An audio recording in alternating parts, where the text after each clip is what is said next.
Il-Maltin huma t-tieni l-aktar poplu Ewropew li jikol barra. Dan joħroġ minn stħarriġ li sar minn kumpanija internazzjonali Colliers International li sab li l-poplu Malti jonfoq medja ta' aktar minn 10% ta' dħul tiegħu fir-ristoranti Maltin biex imur jikol barra.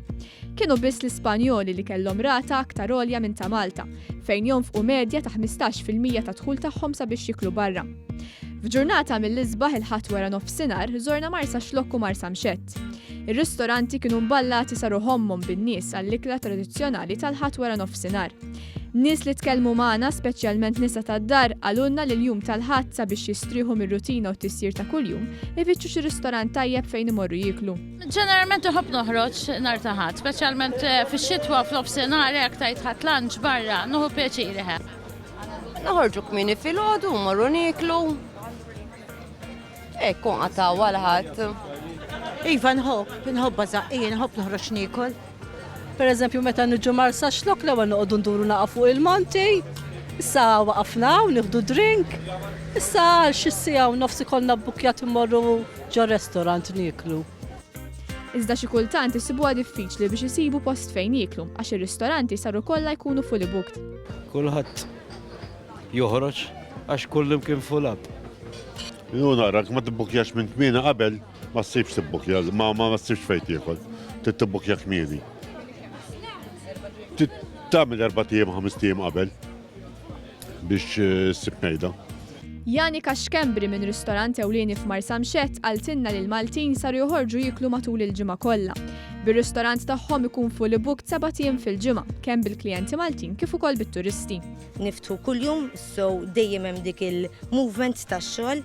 Il-Maltin saru jsibu dik il-finezza u anka l-eċċellenza. Aħna rbaħna ħafna awards li il-Maltin naħseb waħda mill-affarijiet li dejjem qed ifittxu l-aħjar, dejjem qed ifittxu dawk ir-restaurants li għandhom iktar potenzjal minn any other restaurant.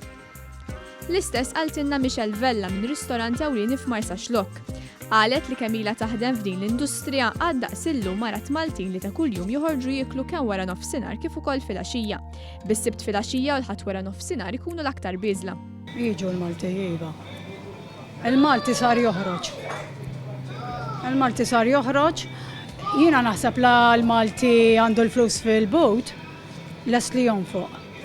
Jonfoq igawdi. Dan l-istħarriġ jingħaqad ma' stħarriġ ieħor pożittiv tal-Eurostat ippubblikat fl-aħħar jiem li wera li l-Maltin huma fost l-iktar sodisfatti b'ħajjithom bil-qagħda finanzjarja u bir-relazzjonijiet personali tagħhom fost iċ-ċittadini kollha tal-Unjoni Ewropea.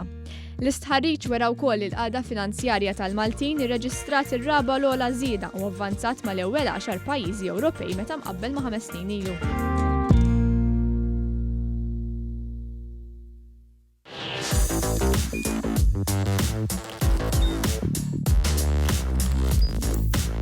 Idħol fuq one.com.mt u hemmhekk tista' tara l-programmi kollha li jxandru fuq One permezz ta' One Play.